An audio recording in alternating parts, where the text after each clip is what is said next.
Bonjour, une petite vidéo pour les élèves de première spé maths. Il faudra étudier le sens de variation d'une fonction f définie sur R par ax, on fait correspondre exponentielle de x moins x plus 1. Dans cet énoncé, on nous dit que la fonction f est définie et dérivable sur R. Bon, définie et dérivable sur R, c'est assez facile de le voir, puisqu'en fait, c'est tout simplement dérivable, comme somme de fonctions dérivables.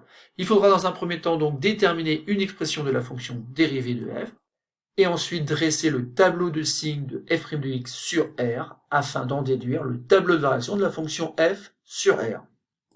C'est donc un exercice très classique, il faut absolument maîtriser, donc je vous conseille d'appuyer sur pause et de répondre donc à ces deux consignes avant de lire la suite de la vidéo où vous aurez donc une correction de cet exercice.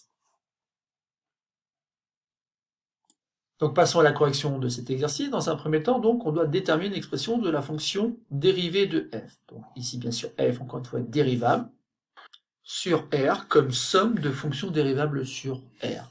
Et pour obtenir donc f' de x, puisque cette expression finalement s'écrit sous la forme d'une somme, on va pouvoir dériver terme à terme. La dérivée d'exponentielle de x, c'est exponentielle de x.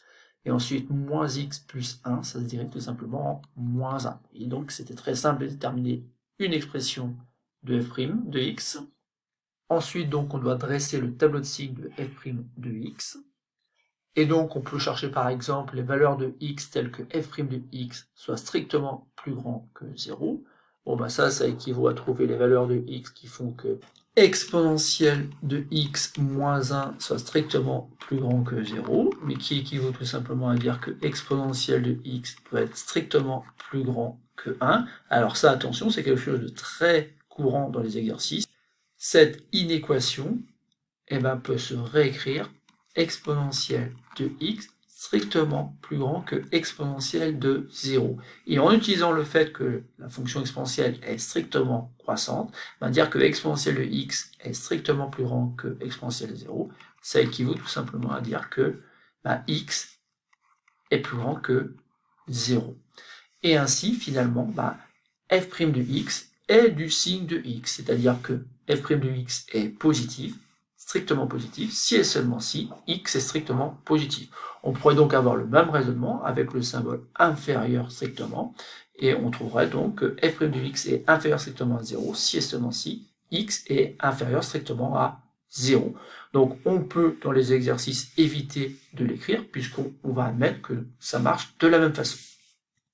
Ensuite, donc, on demande de dresser le tableau de signes de f' de x. Donc ici, vous voyez, c'est très simple, puisqu'en fait, ici, on a vu que f' de x va changer de signe pour x égale 0.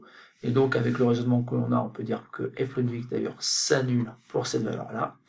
Et ensuite, f' de x est du signe de x, autrement dit, est positif strictement si x est strictement positif. Donc, l'on conclut que f' de x est négatif pour les valeurs, justement, comprise entre moins l'infini et 0 exclu. Il faut donc terminer cet exercice par le tableau de variation de la fonction f.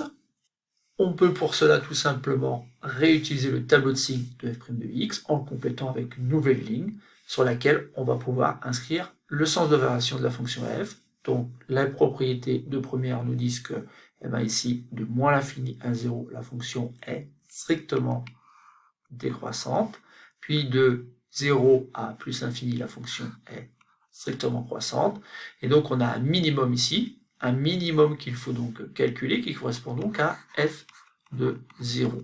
Donc f de 0, attention, c'est bien l'expression de départ qu'on va utiliser, l'expression de f, qu'on obtient en faisant exponentielle de 0, moins 0, plus 1, et donc ici ça fait 1 plus 1, qui donne 2. Donc le minimum de la fonction f est atteint lorsque x égale 0 et il est égal à 2. Ensuite, ayez le réflexe toujours d'utiliser votre calculatrice graphique de lycée afin de vérifier que vous n'avez pas commis d'erreur. C'est ce qu'on va faire ici rapidement. Donc on utilise le menu graphique, le menu 5 ici.